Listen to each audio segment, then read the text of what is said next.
Yuri Pita, já vou chamar a Fernanda Manhota, nossa analista de internacional, que está acompanhando todos os discursos desde cedo.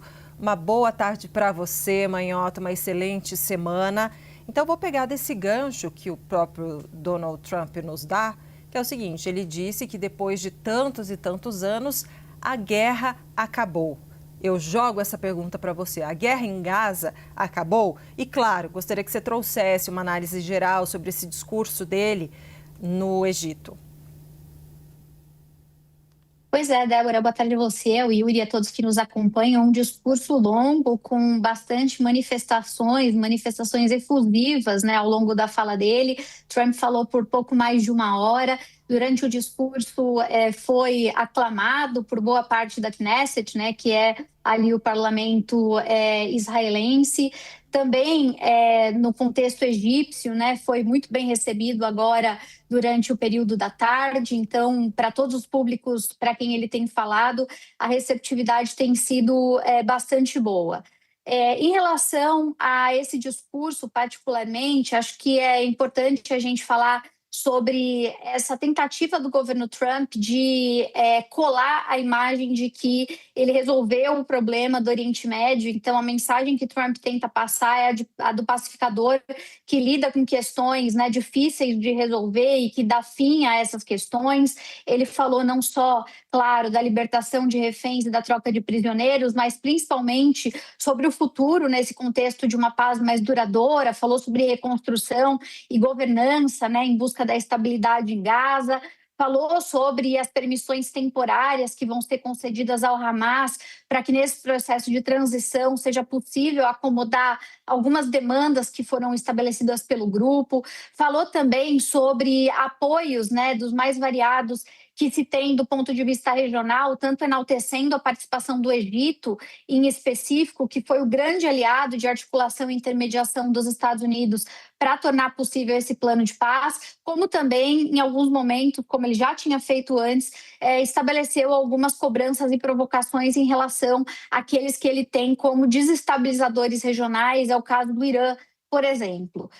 Sobre a sua pergunta, né, se é definitivamente o alcance da paz, eu diria que é bastante improvável, viu, Débora? A gente tem acompanhado esse processo de cessar-fogo com grande otimismo e dos planos possíveis, talvez tenha sido o melhor, né, arquitetado até então. A gente tem o compromisso de vários atores regionais fundamentais, o que dá algum tipo de estabilidade a esse acordo no médio prazo, mas falar em paz nessa região do mundo e particularmente diante de tanto ressentimento que se criou ao longo dos últimos 2 anos é bem difícil.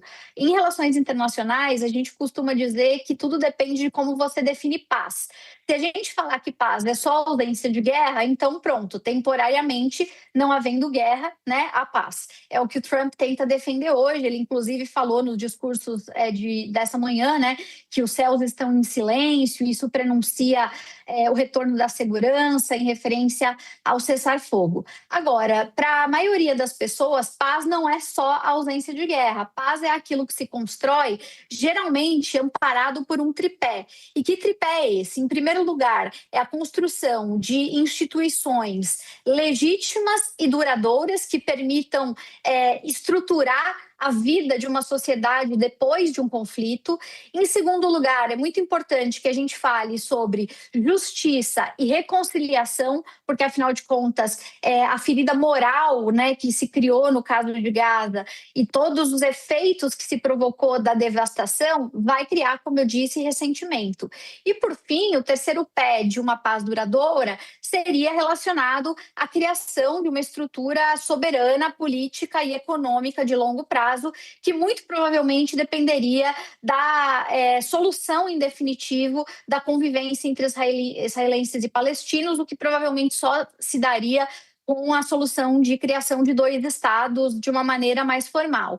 Então, como nenhuma dessas 3 coisas ainda estão no horizonte, né, nem a criação de instituições estáveis, nem a perspectiva da justiça e da reconciliação, e nem a construção dessa soberania política e econômica, eu diria que hoje, no melhor dos cenários, a gente está vivendo a ausência de conflito, o que não necessariamente é a construção de uma paz. Lembrando, Débora e Yuri, que na história recente, para pegar só as últimas décadas, nós já tivemos outros momentos que pareciam definitivos para a resolução dessa situação no Oriente Médio, como foram os acordos de Oslo, por exemplo, nos anos 90, ou o chamado Plano de Anápolis, ali no final dos anos 2000, e todos eles, com o decorrer do tempo, acabaram sucumbindo a novas tensões. Então, é um dia positivo, é um acordo que incita otimismo, sim, é motivo para comemorar, mas com a experiência histórica, eu diria, muita calma nessa hora.